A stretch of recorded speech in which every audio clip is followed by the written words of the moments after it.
हमारे नाथों के नाथ जगन्नाथ मंदिर से बाहर स्नान वेदी पर आएंगे और समग्र विश्व को महाप्रभु जी का वहाँ बैठ कर के दर्शन होगा।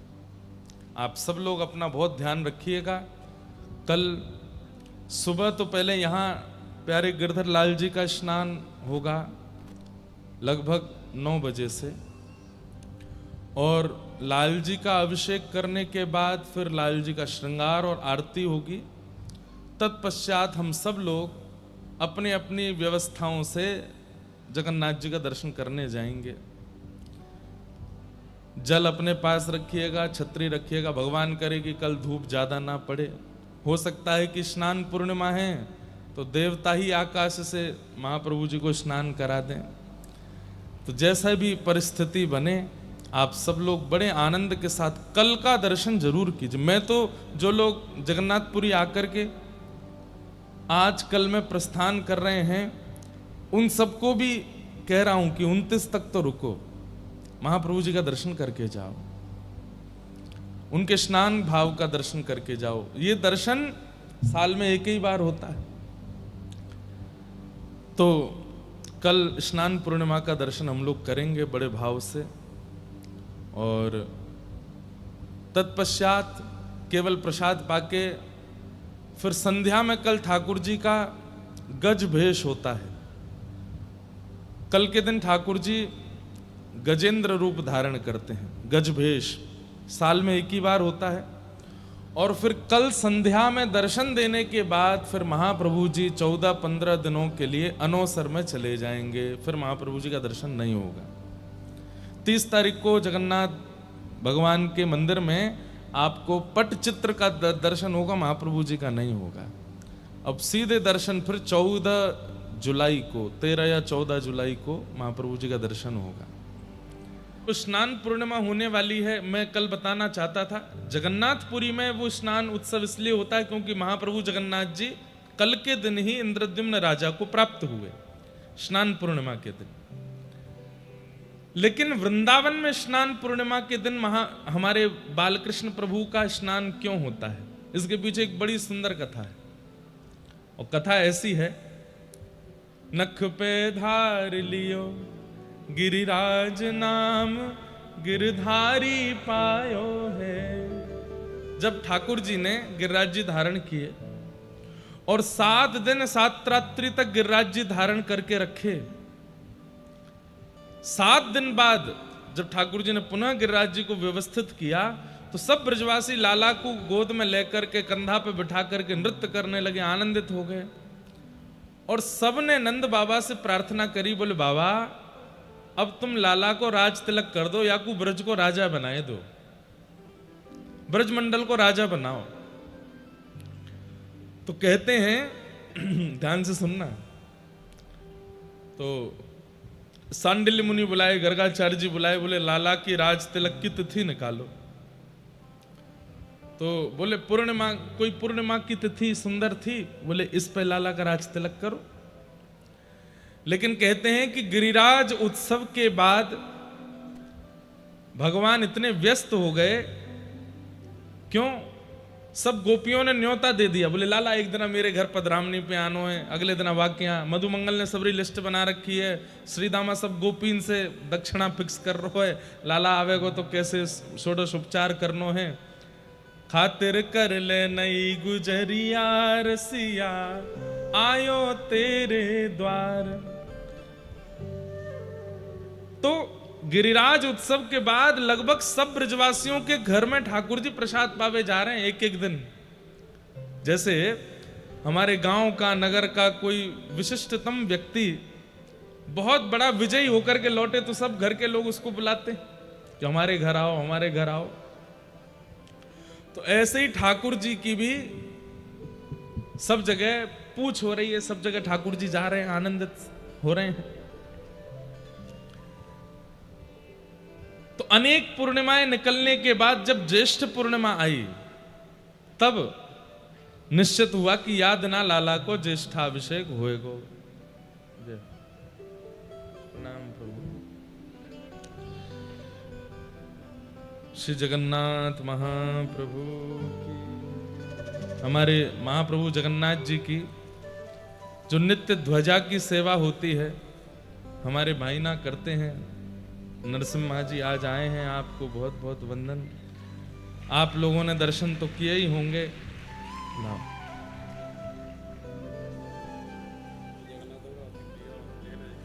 हैं? ये हमारा भी अति प्रिय।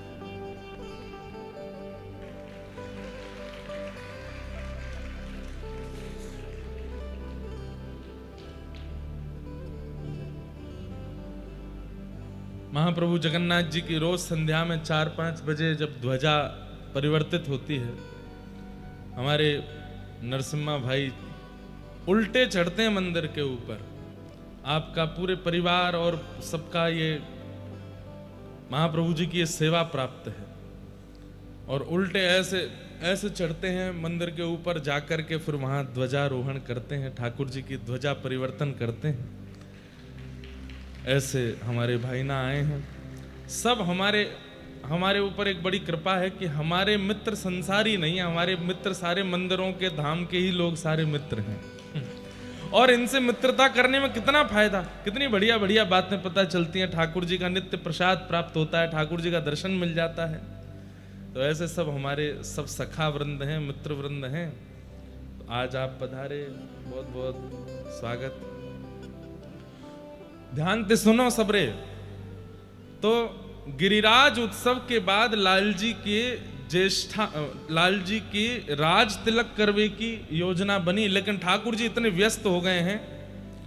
सब गोपियों के यहाँ एक एक दिन जा रहे हैं प्रसाद पाने, एक एक दिन जा रहे हैं अपनी खातिर करवाने। तो नंद बाबा ने श्रीदामा मधुमंगल से कही, अरे लाला को नहीं छोड़ोगे, वाको ज्येष्ठाभिषेक वाको राज तिलक करनो है।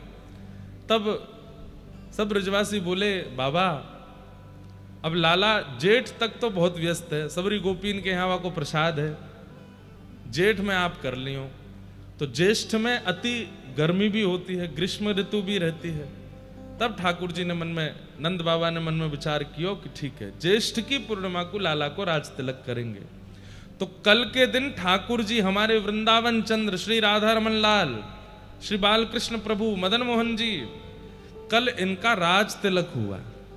सब ब्रजवासियों ने मिलकर के लाला को तिलक कियो और अति ग्रीष्म हैवे के कारण यमुना जल ले लेकर के आए हैं और लाला को अभिषेक कर रहे हैं। इस भाव से वृंदावन में ज्येष्ठाभिषेक मनाया जाता है। पुरी में आचार्य जन आज्ञा करते हैं, आप सबको भी इस बात पर ध्यान देना है कि जब जगन्नाथ मंदिर में महाप्रभु जी का दर्शन 15 दिन के लिए अनवसर होता है, तो आपके घर में भी विराजमान जगन्नाथ जी, उनका भी, उनके मुख पर भी एक पर्दा रखना है, आपको दर्शन नहीं करना। वो ठाकुर जी का अनवसर काल है। अब उसमें अनेक भाव, ठाकुर जी अपने भक्तों की पीड़ा ले लेते हैं अपने ऊपर, केवल दूध पाते हैं, रसायन पाते हैं, अन्न का भोग नहीं लगाते ठाकुर जी। कहीं कहीं भाव है कि ठाकुर जी समग्र विश्व के कल्याण के लिए तप में विराजमान हो जाते हैं। तो इस प्रकार से आप सबको भी ध्यान देना है कि 30 तारीख से आपके पास भी जो जगन्नाथ जी का स्वरूप है, उनके ऊपर भी आप एक वस्त्र पधरा दीजिए। महाप्रभु जी के रूप का दर्शन फिर रथ यात्रा वाले दिन ही करना है, उससे पूर्व नहीं करना है। आप मंदिर भी जाएंगे 30 तारीख को, यहाँ कथा सुबह होगी, फिर उसके बाद प्रस्थान करेंगे सब। तो उस दिन भी महाप्रभु जगन्नाथ जी के गर्भगृह के बाहर पटचित्र लगा होगा, महाप्रभु जी का दर्शन नहीं होगा। मंच पर भी उस दिन महाप्रभु जी का दर्शन नहीं होगा, यहाँ पर भी पटचित्र होगा। हमारे भागवत जी श्रवण करने वाले महाप्रभु जगन्नाथ जी, इनका भी दर्शन नहीं होगा, इनकी जगह भी पटचित्र विराजेगा। तो इसका ध्यान रखना। अच्छा, ये जगन्नाथपुरी के कुछ नियम हैं, उन नियमों का पालन लगभग सब जगन्नाथ सेवकों को करना चाहिए। जैसे गजपति राजा महाराज उस दिन भी आज्ञा कर रहे थे कि आप भी कथा में सबको कहें कि कभी भी रथ यात्रा करनी हो तो उन्हीं तिथियों में करें जिन तिथियों में महाप्रभु जगन्नाथ जी की होती है। उससे पूर्व में या उसके बाद में रथ यात्रा नहीं करनी। क्यों? विश्व में जहां कहीं भी जगन्नाथ हैं सब एक ही हैं और वे विश्व का कल्याण करने के लिए एक साथ अवस्थित हैं, चाहे वो वृंदावन में विराजमान हो, चाहे यहां हो, चाहे जहां कहीं भी जगन्नाथ मंदिर है। अब आगे पीछे रथ यात्रा का क्रम जब होता है तो महाप्रभु जी विश्व कल्याण के लिए हैं और रथ यात्रा में ठाकुर जी परम आनंदित। अब वहां आप रथ यात्रा करते हैं तो जगन्नाथ जी को लगता है अब हम रथ यात्रा में जाएं कि यहां बैठ के कल्याण करें, इसलिए एक ही समय पर रथ यात्रा होनी चाहिए। जब महाप्रभु जी की रथ यात्रा हो उसी समय पर स्नान उत्सव होना चाहिए जिस समय महाप्रभु जी का होता है। महाप्रभु जी के 15 दिन दर्शन नहीं होते तो विश्व में जहां भी जगन्नाथ मंदिर हैं वहां दर्शन नहीं होने चाहिए, चित्रपट ही होना चाहिए आगे। महाप्रभु जी अनोसर में रहते हैं। इन सब बातों का ध्यान हम लोग रखना प्रारंभ करें, करना प्रारंभ करें। ये नियम है, ये शास्त्र विधि है, ये शास्त्र आज्ञा है। स्कंद पुराण में तो वर्णन है कि पहले महाप्रभु जी के स्पर्श का अधिकार सबको था, लेकिन वहां लिखा है कि गजपति महाराज जिसको आज्ञा दें उसी को ही महाप्रभु जी के स्पर्श का अधिकार है। उसके बिना अधिकार, बिना उनकी आज्ञा के कोई स्पर्श करता है उसके पुण्य क्षीण होते हैं। ऐसी ऐसी बातें, ऐसी ऐसी भावना सब है। तो यहाँ के महाराज जी और यहाँ के मंदिर प्रशासन की सबसे प्रार्थना है कि रथ यात्रा उन्हीं दिनों में कीजिए जब महाप्रभु जगन्नाथ जी की रथ यात्रा होती है। स्नान उत्सव तभी कीजिए जब महाप्रभु जी का होता है, स्नान पूर्णिमा को ही होता है। और जितने दिन महाप्रभु जगन्नाथ जी अनवसर में रहते हैं, दर्शन नहीं देते, उतने दिन कहीं दर्शन नहीं होना चाहिए। जगन्नाथ जी के जहां भी रूप हैं सब जगह एक मुख पर वस्त्र होना चाहिए और ठाकुर जी के चित्रपट आगे आ जाना चाहिए। और ठाकुर जी को दूध भोग, ठाकुर जी को मलाई का भोग, अन्न का भोग नहीं करना है। 15 दिन तक ठाकुर जी दूध, मलाई और कुछ रसायन, फल, इनका प्रसाद पाते हैं। वैसे हमारे एक आचार्य कह रहे थे कि महाप्रभु जगन्नाथ जी साल भर एकादशी नहीं करते, महाप्रसाद पाते हैं तो एक संग ही एकादशी कर लेते हैं सबरी। 30 तारीख से लेकर के और 15 तारीख तक महाप्रभु जी अन्न नहीं पाएंगे, सारी साल भर की एकादशी एक बार में ही कर लेते हैं। ऐसी ऐसी भावनाएं सब हैं।